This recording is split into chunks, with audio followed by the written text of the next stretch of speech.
the CyberHub bunker and studio. You're tuning in to the CyberHub Podcast. And now for your host and CISO, James Azar. Good morning, everyone. Happy Wednesday, February 16th, 2022. We've got a packed show today on how cybersecurity is being transformed in front of our very own eyes. Yes, folks, just what you heard. We are watching the evolution of the craft that we all enjoy and love doing become a weapon of war, become a leverage, and so much more.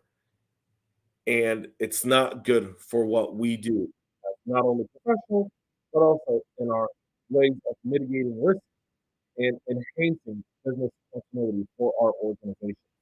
So, good morning to everyone tuning in. For some weird reason, I see your comments on one screen. I can't pull them up here. So, good morning to Chris, Mac, Corinne, Thaddeus, and everyone else, Brent, and everyone else I'm seeing on here. Thank you all for being here. Today's show would not be possible without the support of our friends over at KnowBe4. Please go and check them out. You can see more about them in the show notes. So, I'll take some time to interact with them as well, folks. So, a lot going on. We're going to get right into it. Before we do, a cup of coffee. Never heard of it, right? At least nothing. So, with that being said, my ceremonial double espresso that I absolutely enjoy drinking every morning with all of you. Coffee cup cheers. Lovely. Let's get into today's show.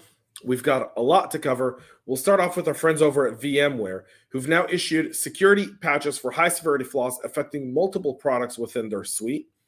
The high-severity vulnerabilities that were patched yesterday impacted the ESXi Workstation, Fusion Cloud Foundation, and NSX data center for vSphere that could be exploited to execute arbitrary code and cause denial of service conditions. There's no evidence that any of these weaknesses have been exploited in the wild since this was listed. There are 6 different CVEs for this, 5 coming from CV 2021-22041 to 22040, 22041, 22042, 22043, and 22050. There's also CV 2022-22945 with the highest CVSS score of 8.8, which is a CLI shell injection vulnerability and then a SEX edge appliance component. Successful exploitation of these flaws could allow a malicious actor with local admin privileges on a virtual machine to execute code as the virtual machine's VMX process running on the host. One key component to understand about this, and I think it's really, really important, is 80% of all devices run with some level of VMware, some way or another. We're not talking about desktop as a service or VDIs, but rather, the basics of the infrastructure could be using one of these products and you could be vulnerable. So the patching here is critical. This is a critical patch. You want to make sure it gets done sooner rather than later. Now that this is out, we know that there's going to be some scanning in Shodan and they'll be start to take advantage of it. We'll see this in the wild within 2 to 3 days if you're not patching. So please make sure you get this patched, folks. And yes, Leon, coffee does fix everything. I completely agree. Again, I can't pull off, for whatever reason, it won't let me pull up comments, but we'll get that fixed here. So CISA is now telling federal agencies to actively patch the exploited Chrome and Magento bugs. CISA has added 9 new flaws to its collection of actively exploited vulnerabilities. So there are around 360. Now there's about 369 in there. The Chrome vulnerability, which is CVE 2022-0609, is a high-severity use after free bug that could let attackers execute arbitrary code or escape the browser security sandbox on computers running unpatched Chrome versions addressed in Chrome 98.0.475.8.102. Adobe also released an emergency update to fix the critical flaw in Magento CV 2022-24086 that's being exploited in the wild in very limited attacks. In parentheses, of course, to gain remote code execution using exploits targeting Adobe Commerce and Magento open source versions. So several more were in there, including the Microsoft Word memory corruption and the Microsoft Graphics component memory corruption, all have a patch deadline of August 15th. The two critical ones are Adobe and Google, and they've got until March 1st to get those patched. So that's from CISA. Now, let's talk a little bit about the wartime use of cybersecurity by nation states in order to cripple their adversaries. We saw that yesterday in a series of cyber attacks that knocked the websites of the Ukrainian army, the defense ministry, and major banks offline, according to Ukrainian authorities, as tensions persisted over the threat of a possible Russian invasion. At least 10 Ukrainian websites were unreachable due to the attacks, including the defense, foreign, and culture ministries and Ukraine's two largest state banks. In such attacks, websites are barraged with a flood of junk data packets, rendering them unreachable.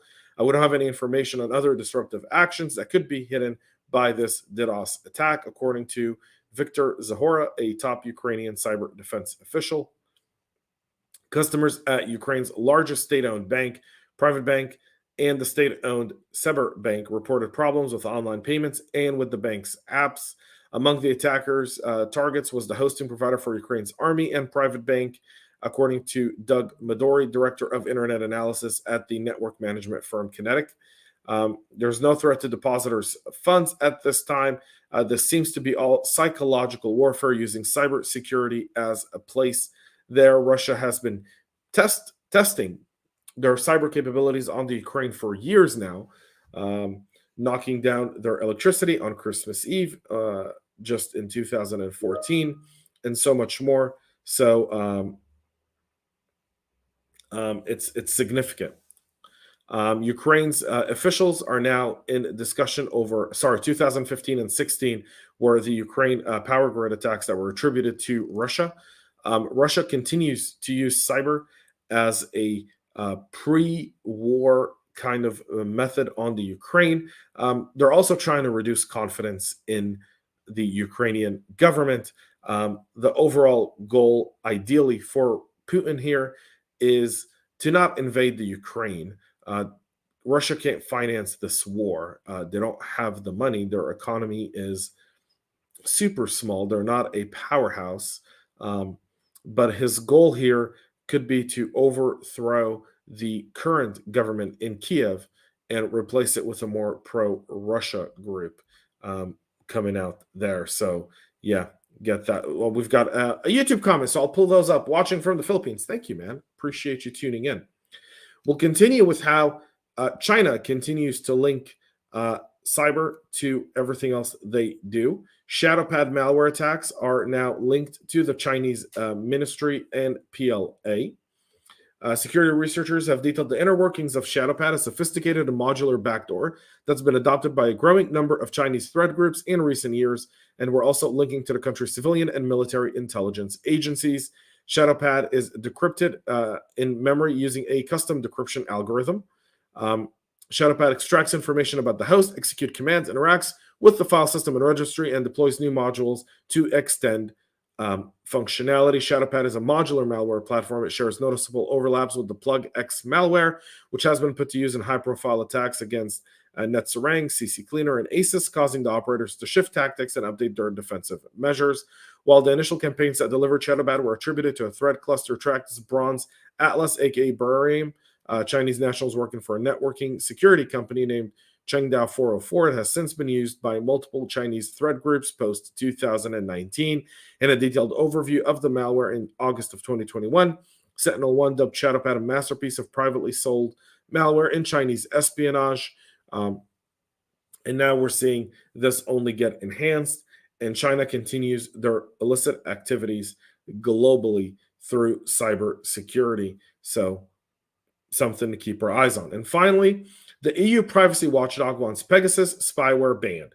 So the European Union Data Protection Supervisor is urging EU officials that use Pegasus to outlaw softwares like Pegasus. That's very interesting. That's like letting a fox guard the henhouse and not expecting any chickens to die in the process. The tool is sold as part of a surveillance as a service package that can infect users. We've talked about Pegasus a number of times here. There's been cases in Hungary, Poland, El Salvador, Finland, and Israel. In Israel, there is now a protest that'll be taking place tomorrow against the police use of Pegasus, and the Israeli population is demanding a investigation appointed by a non-partisan group of individuals to investigate how Israeli police, one, used Pegasus, how they bought it, and how they were authorized to do so. And that protest is tomorrow night in Israel. We'll try to talk about it on Friday here when we do our live recordings, but if we can't, then we'll bring that up as well. More and more people have become aware of the use of spywares like Pegasus.